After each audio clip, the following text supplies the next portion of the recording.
Hello guys, ഞാൻ ഇന്ന് വന്നിരിക്കുന്ന ഒരു പൈനാപ്പിൾ പായസത്തിൽ റെസിപ്പിയുമായിട്ടാണ്. അപ്പോൾ വീഡിയോയിലേക്ക് പോകാം. അപ്പോൾ ഞാൻ ഇതിനായിട്ട് നല്ല പഴുത്ത കടച്ചക്ക ചെത്തി വൃത്തിയാക്കി എടുത്തിട്ടുണ്ട്. അതൊരു മിക്സിയുടെ ജാറിലേക്ക് കുറച്ച് എടുത്തിട്ടുണ്ട്. അത് നല്ല പേസ്റ്റ് ആക്കി എടുക്കാം. പിന്നെ കുറച്ച് ഞാൻ ചെറിയ കഷ്ണങ്ങളാക്കി മാറ്റി വെച്ചിട്ടുണ്ട്. അത് ഇച്ചിരി ഏറെയുണ്ട് കടച്ചക്ക. ഇനിയും ഒരു പാത്രത്തിലേക്ക് 1 ലിറ്റർ പാൽ എടുത്തിട്ടുണ്ട്. അതൊന്ന് തിളപ്പിച്ച് വെക്കാം. ഇത് കൂടാണ്ട് ഞാൻ കുറച്ച് ചവോര് കൂടി വേവിക്കാൻ വെക്കുന്നുണ്ട് പാത്രത്തിലേക്ക്. അതൊന്നും അവിടെ ഇരുന്ന് റെഡി ആകട്ടെ. അത് നല്ലവണ്ണം റെഡി ആയിക്കൊണ്ടിരിക്കുന്നു. അപ്പോഴത്തേക്ക് നമുക്ക് സ്റ്റവ് ഓൺ ചെയ്ത് ഒരു ഉരുളി വെച്ച് കൊടുക്കാം. അതിലേക്ക് നല്ലവണ്ണം ആവശ്യത്തിന് നെയ്യ് ചേർത്ത് കൊടുക്കാം. അതിലേക്ക് നമുക്ക് അരിഞ്ഞു വെച്ചിട്ടുള്ള കടച്ചക്ക ഇട്ട് കൊടുക്കാം. അത് നല്ലവണ്ണം ഒന്ന് വഴറ്റായിട്ട് അതിലേക്ക് കടച്ചക്ക ചേർത്ത് കൊടുത്തിട്ട് നല്ലവണ്ണം ഒന്ന് വഴറ്റി അത് നല്ലവണ്ണം ഒന്ന് വഴണ്ട് വരുമ്പോഴത്തേക്ക് നമ്മൾ അരച്ച് വെച്ച പേസ്റ്റ് കൂടി ചേർത്ത് കൊടുക്കാം. അതെല്ലാം കൂടി ഇട്ട് നല്ലവണ്ണം ഒന്ന് നെയ്ക്കകത്ത് കിടന്ന് നല്ലവണ്ണം വരട്ടിയെടുക്കുക. നല്ലവണ്ണം നല്ല പോലെ അങ്ങ് വരണ്ട് വരട്ടെ. നല്ലവണ്ണം നെയ്ക്കകത്ത് നല്ലവണ്ണം ഇളക്കി കൊടുക്കണം. അടുക്കി പിടിക്കാണ്ട് നല്ല രീതിക്ക് ഇളക്കി കൊടുക്കുക. നല്ലവണ്ണം അങ്ങ് വരട്ടെ അവിടെ കിടന്ന്. ഇടയ്ക്കൊന്ന് കടിക്കാൻ കിട്ടുമ്പോൾ ഒരു ടേസ്റ്റാണ്. ഇനി ഇതിലേക്ക് നമുക്ക് ആവശ്യത്തിന് പഞ്ചസാര ചേർത്ത് കൊടുക്കാം. ആ പഞ്ചസാരയും പൈനാപ്പിളും ഇതെല്ലാം കൂടെ കിടന്ന് നല്ലവണ്ണം നെയ്യും എല്ലാം കിടന്ന് വരണ്ട് വരട്ടെ. അങ്ങനെ ഇളക്കി കൊടുത്തുകൊണ്ടേ ഇരിക്കുക. അടുക്കി പിടിക്കാണ്ട് നല്ല രീതിക്ക് നമ്മൾ ഇളക്കി കൊടുക്കുക. നല്ലവണ്ണം അങ്ങ് വഴട്ടെ കിടന്ന് നല്ല നിറവാകുന്ന വരെ നല്ല രീതിക്ക് ഇളക്കി കൊടുക്കുക. ഇനി ഇതിലേക്ക് നമുക്ക് ചവോരി കൂടി ചേർത്ത് കൊടുക്കാം. ചവോരി വേവിച്ച് വെച്ച ചവോരി ഉണ്ടല്ലോ, അതും കൂടി ചേർത്തിട്ട് നല്ലവണ്ണം ഇളക്കി കൊടുക്കാം. അതുകൂടി ചേർത്ത് നല്ലവണ്ണം ഇളക്കി കൊടുത്തുകൊണ്ടിരിക്കുക.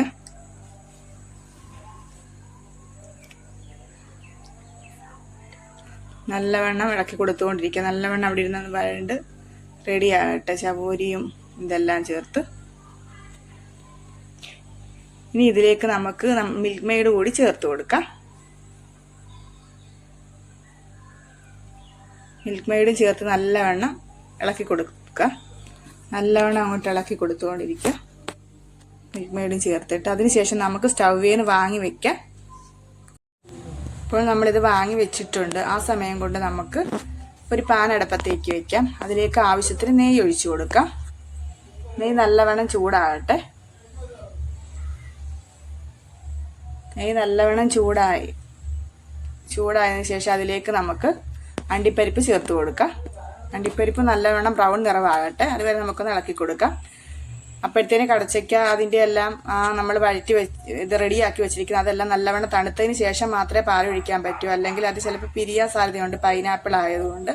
അതുകൊണ്ട് നല്ലവണ്ണം തണുത്തതിന് ശേഷം മാത്രമേ അതിനകത്ത് പാലൊഴിച്ച് കൊടുക്കത്തുള്ളൂ. അതപ്പം നമ്മൾ താഴെ ഇറക്കി വെച്ചിരിക്കുകയാണ്. സ്റ്റൗ എല്ലാം ഓഫ് ചെയ്തിട്ട് ആ സമയത്ത് നമുക്കിത് നല്ലവണ്ണം ഒന്ന് റെഡിയാക്കി എടുക്കാം. അണ്ടിപ്പരിപ്പൊന്ന് ബ്രൗൺ നിറമാകട്ടെ. ഇനി അതിലേക്ക് നമുക്ക് ബ്രൗൺ നിറമായിട്ടുണ്ട്. അതിലേക്ക് മുന്തിരിങ്ങ കൂടി ചേർത്ത് കൊടുക്കാം. അതിൽ നല്ലവണ്ണം മൂത്ത് വരട്ടെ.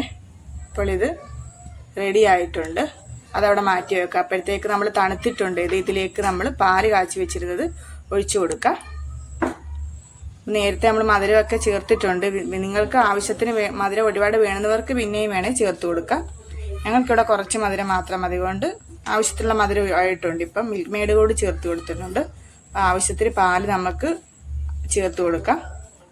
പാല് കൂടി ചേർത്തിട്ട് നല്ലവണ്ണം ഒന്ന് ഇളക്കി യോജിപ്പിച്ച് കൊടുക്കാം. ഇത് തീ ഓണാക്കാതെ ഇതെല്ലാം ചെയ്യുന്നത് താഴെ വെച്ചിട്ടാണ് എല്ലാം ചെയ്യുന്നത്. പാൽ ആവശ്യത്തിന് ചേർത്ത് കൊടുത്തിട്ടുണ്ട്.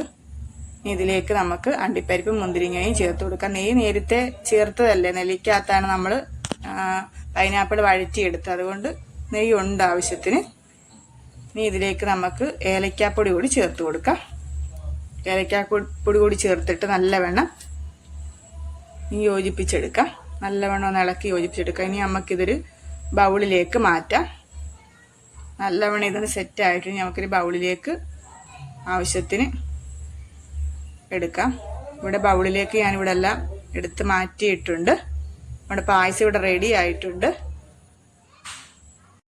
എല്ലാവർക്കും റെസിപ്പി ഇഷ്ടപ്പെട്ടു എന്ന് വിചാരിക്കുന്നു. അടുത്ത വീഡിയോ കാണുന്നവരേക്കും ബൈ.